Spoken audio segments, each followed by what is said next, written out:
pense que l'entente Sétif quand même a été malmenée durant ce mois, mais finalement, d'abord on va parler de la Coupe d'Algérie, c'est un beau challenge, c'est un trophée qui manque un peu à cette génération de l'entente. Oui, bah ça fait 20 ans, donc il n'y a pas qu'une génération. Maintenant c'est sûr qu'on sort d'un mois très difficile au niveau de la charge. On est toujours en course dans tous les objectifs, c'est important. Maintenant on espère gagner aujourd'hui, déjà dans un premier temps en Champions League africaine, pour pouvoir bien préparer le match de Bourges mardi et surtout la finale de Coupe d'Algérie. Donc la finale, je pense que c'est quand même assez sérieux. Ça, c'est quelque chose de particulier. Bien sûr, c'est un trophée qui tient à cœur à toute une région. Comme je vous ai dit, ça fait 20 ans que tout le monde attend ça. On espère réaliser, on ne va pas dire cet exploit, mais cet objectif, parce qu'il y a quand même un adversaire qui est le Cap maintenant, ce ne sera pas facile. Mais on va dire qu'on a les moyens de remporter ce trophée. Alors pour le championnat, vous y croyez toujours? Bien sûr, mais maintenant c'est sûr que voilà, comme je l'avais dit à pas mal de vos confrères, le plus dur c'est la programmation. Maintenant le Mouloudia joue aujourd'hui, nous on joue mardi en match en retard, j'espère qu'on va gagner nos matchs de mardi et puis on fera les comptes à la fin du championnat. Alors on va parler un peu de vous personnellement, surtout avec cette qualification, avec l'équipe A'. D'abord, ça vous fait quoi de jouer en équipe A'? Bah déjà, ça faisait longtemps que j'attendais ça m'a fait du bien. Ça me manquait un peu la sélection, maintenant c'est vrai que c'est A'. J'espère que c'est le premier pas vers le retour en équipe A. Alors justement, Saïdan a déclaré que vous êtes parmi les 35 qui iront au mondial. Ça doit vous faire plaisir. Bien sûr, maintenant voilà. C'est important pour moi, j'espère que ça va se réaliser étant donné surtout que voilà, ça fait 2 ans que j'ai travaillé dur pour obtenir cette qualification mondiale, j'espère que je ferai partie de ce groupe.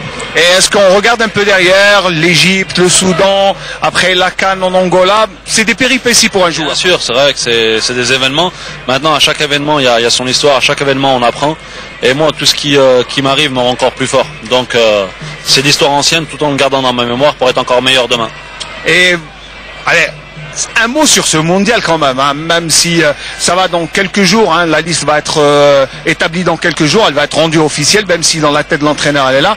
Mais est-ce que vous avez bon espoir d'y faire partie? Bien sûr, maintenant voilà, depuis le début j'ai toujours eu espoir. Même après l'épisode angolais? Bien sûr, je savais que ça allait passer. Maintenant voilà, ça appartient aux sélectionneurs, j'espère participer. Comme je vous ai dit, j'ai participé aux 13 matchs qualificatifs.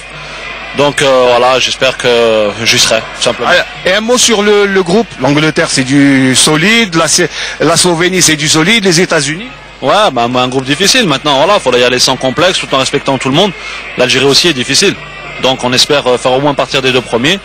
Et pourquoi pas faire l'exploit. Maintenant, ça se joue sur le continent africain, c'est important pour nous qu'un des pays africains aille le plus loin possible dans cette compétition. Alors, il y a du renfort en l'équipe nationale. Pour vous, vous dites quoi? Il y a beaucoup de joueurs qui vont venir, beaucoup d'autres qui sont à laisser, beaucoup, je ne sais pas, vous, est-ce qu'il y a un groupe à préserver? Je ne sais pas, quel est votre avis? Je pense, voilà, maintenant il y a une ossature à préserver, il ne faudra pas changer le plus important. Maintenant, voilà, ça appartient au sélectionneur. Je pense qu'il sait ce qu'il fait, il a regardé un peu de partout pour essayer de renforcer, c'est normal, mais je pense qu'il sait ce qu'il fait, je lui fais confiance. Khaled, quand on se projette sur l'avenir, qu'est-ce qu'on peut dire sur le mondial? C'est difficile de passer au 2e tour, mais... Difficile, mais il faut y croire, autrement c'est pas la peine d'y aller. Maintenant ça reste un mondial, il va falloir bien se faire plaisir. Ça fait 24 ans que l'Algérie attend ça. Il faudra bien, représenter l'Algérie et surtout le monde arabe. Maintenant voilà, il faut aller se faire plaisir et moi j'y crois, faire un exploit, on est capable. Merci Khaled. Merci. Avec l'espoir de revenir au moins avec le point du match nul. Première action dans ce match était à l'actif des Nahdistes. Débordement de Blamri qui sert Khalili qui ouvre la marque. Cela s'est passé à la 5e minute. Joli mouvement collectif Nahdiste qui a fini par porter ses fruits.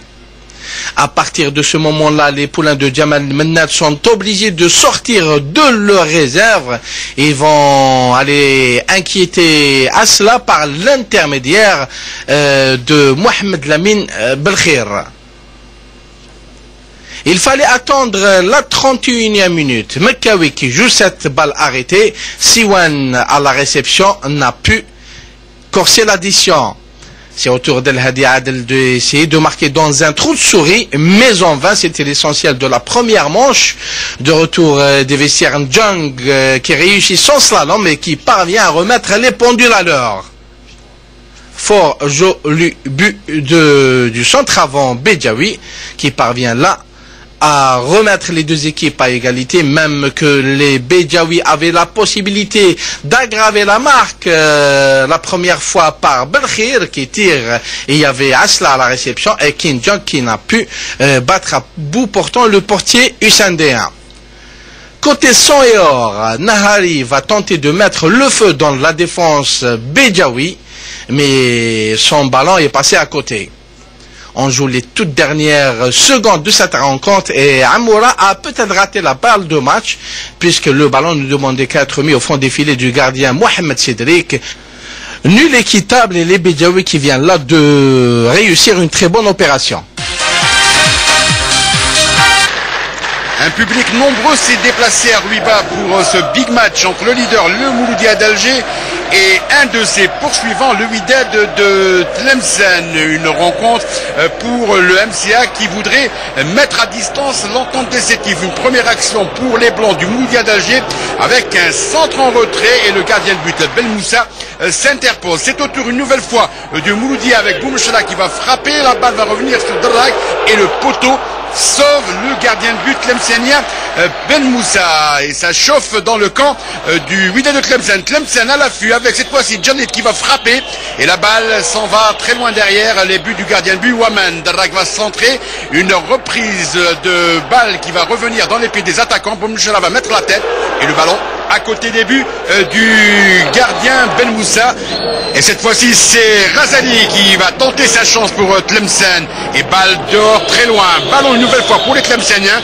Une faute sur le joueur du Wydad de Tlemcen. L'arbitre laisse l'action se poursuivre. On récupère un ballon au milieu de terrain avec une accélération. Un ballon qui va transiter par plusieurs joueurs. Une balle qui va aller sur le côté avec un centre en retrait qui va trouver tout de suite de la tête Bougache Hedge. 14e minute de jeu. 14e but pour l'attaquant Mouloudien. Le Mouloudia en blanc aujourd'hui, il est content, il a bien raison, Hedge Bougache, de exprimer sa joie dans cette rencontre. On va voir l'action, le centre en retrait, la balle prise entre un paquet de joueurs, il croise sa balle et en pleine lucarne à la grande joie des supporters du leader du championnat. Seconde action dans cette rencontre avec une nouvelle fois Bougache qui va mettre la tête. Et ballon à côté, 6 mètres, dit l'arbitre de cette rencontre. Et c'est Tlemcen en seconde période qui va aller inquiéter la défense mouloudéenne avec une frappe de Ben Moussa l'attaquant. Et dehors, il va avoir un coup franc une nouvelle fois. Le gardien de but tlemcenien Ben Moussa va s'interposer et balle chaude dégagée en corner. Une nouvelle fois, Hadbougache en talonnade, il va récupérer une balle, il s'interpose, le gardien de but tlemcenien. Et ça en Libye de l'équipe nationale a pris une rencontre qui débute sur le chapeau de roue avec dès la 3e minute de jeu une belle passe de Rerbi qui va trouver à la sortie des 18 mètres et une frappe du joueur Boualem et au fond de la cage de Benhamou qui ne s'attendait pas à cette balle qui venait de très loin. La grande joie des supporters Harachi. On revoit l'action, la frappe de Boualem à 3e minute de jeu. Il est pris à contre-pied, la balle au fond défilée. Et le MCO qui revient dans la partie à la 8e minute de jeu. Ils n'ont pas baissé les bras, les Oranais, avec un ballon qui est venu directement sur le côté de Meddahi et la tête de Cheib au fond de la cage du gardien Harachi, un but partout. Deuxième but sur une action de toute l'attaque Harachi avec l'attaquant Bourakba qui hérite d'un ballon à la 21e minute de jeu. Il surprend la défense oranaise et c'est le deuxième but pour cette formation. Le troisième va suivre quelques instants après. C'est au tour de Hendou de réceptionner de la tête un ballon de Djabou et en pleine lucarne et 3-1 à la mi-temps pour l'USM Al-Harrach et un public qui s'enflamme. Seconde période, Djabou une nouvelle fois en retrait. Il trouve Bourakba à la 51e minute de jeu. Il ne se fait pas prier l'attaquant Harachi pour pousser cette balle au fond des filets du gardien Benhamou qui encaisse son 4e but dans cette rencontre. Un ballon de Djabou, un retrait, Bourakba qui surgit entre les défenseurs et qui pousse cette balle au fond des filets. Il va y avoir une autre action avec une frappe de Daoud Abdallah et Douha est sur la trajectoire. Des changements s'imposent et El Harash accentue son avance avec une nouvelle fois Djabou. Cette fois-ci, on jouait la 78e minute de jeu et d'une pichinette, il met cette balle au-dessus du gardien de but.